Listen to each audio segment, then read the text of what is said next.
Hello ಸ್ನೇಹಿತರು, ಹೇಗಿದ್ದೀರಾ? ಇವತ್ತು ನಾನು ಕೊಯ್ಲೂರು ಹತ್ರ ಇರೋ ತಿರುಮಲಲ್ಲಿಗೆ ಕಾವಡಿ ಹಬ್ಬಕ್ಕೆ ಹೋಗ್ತಾ ಇದ್ದೀನಿ. ಒಡ್ಡಲ್ಲಿ ಬಂದು ಗಾಡಿ ವಾಶ್ ಮಾಡಿಸ್ಕೊಂಡೆ. ಅನ್ನ ಚೆನ್ನಾಗಿ ಮಾಡ್ತವ್ರೆ. ಅಲ್ಲಿಂದ ನಾನು ಮುಳಬಾಗಿಲಿಗೆ ಕೊಟ್ಟೆ. ಅಲ್ಲಿ ಸಿಗ್ನಲಲ್ಲಿ ಕಾಯ್ಕೊಂಡಿದ್ದೆ. ಇಲ್ಲಿ ಪ್ಯಾಂಟ್ ಜೋಬಿನಲ್ಲಿ ಕೈ ಹಿಡ್ಕೊ ಬರ್ತಾರಲ್ಲ ನಮ್ಮ ಫ್ರೆಂಡ್, ಅವ್ರನ್ನ ಕರ್ಕೊಂಡು ಹೋಗೋಕೆ ಅಲ್ಲಿ ಕಾಯ್ಕೊಂಡಿದ್ದೆ. ಅಲ್ಲಿಂದ ನಾವು ಬಂದಿದ್ದೆ ತಿರುಮಲಲ್ಲಿ ಹತ್ರ. ಊರಲ್ಲಿ ಹಬ್ಬ ಅಂತೂ ಜೋರಾಗಿ ನಡೀತಾ ಇದೆ. ಇಲ್ಲಿ ಮುಂದೆ ನಿಂತಿದ್ದಾರಲ್ಲ, ಇವರೇ ನಮ್ಮ ಫ್ರೆಂಡ್ ರಾಜೇಶ್ ಅಂತ. ಇಲ್ಲಿಗೆ ಬಂದೆ. ಅವ್ರು ಏನೋ ಪೂಜೆ ಮಾಡ್ತಾಯಿದ್ರು.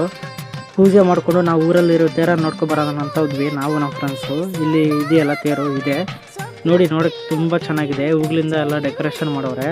ಅಲ್ಲಿಂದ ನಾವು ಹೋಗಿದ್ದೆ ನಮ್ಮ ಫ್ರೆಂಡ್ ಮಾವಿನ ತೋಟದ ಹತ್ರ. ಇವ್ರಿಗೆ ಮಾವಿಗೆ ತಿನ್ನೋದೇ ಬರ್ತಾಯಿಲ್ಲ. ಅಲ್ಲಿಂದ ಬಂದ್ವಿ. ಮಧ್ಯಾಹ್ನ ಮತ್ತೆ ಪೂಜೆ ಮಾಡಿದ್ರು. ಇಲ್ಲಿ ಇವ್ರಿಗೆ ಸ್ನಾನ ಮಾಡಿಸ್ತವ್ರೆ. ಇದೇ ನೋಡಿ, ತುಂಬ ಚೆನ್ನಾಗಿದೆ.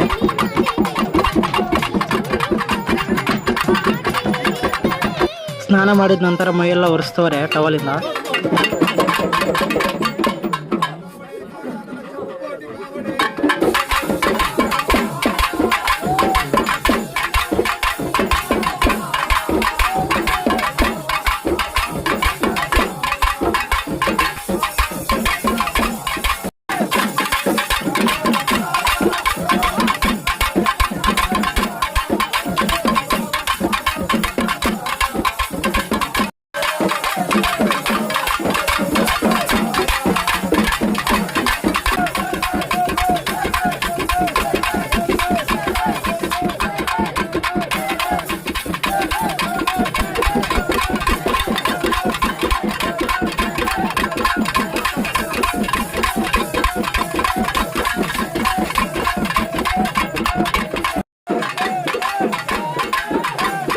ನಮ್ಮ ಕಡೆ ಎಲ್ಲ ಮೇಲೆ ತಲೆ ಮೇಲೆ ಶಾಲ್ಗ ಹಾಕ್ಕೊಂಡು ವೇಲಾಕ್ತಾರೆ. ಬಟ್ ಈ ಕಡೆ ಹಂಗೆಲ್ಲ ಆಗ್ತಾಯಿಲ್ಲ, ಡೈರೆಕ್ಟ್ ಹಾಕ್ತಾರೆ.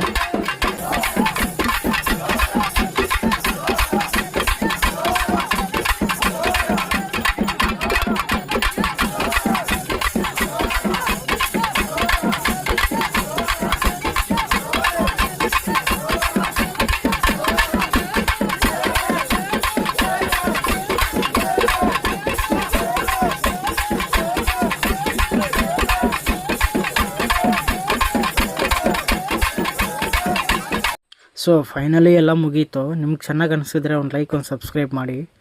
ಓಕೆ, ಬಾಯ್.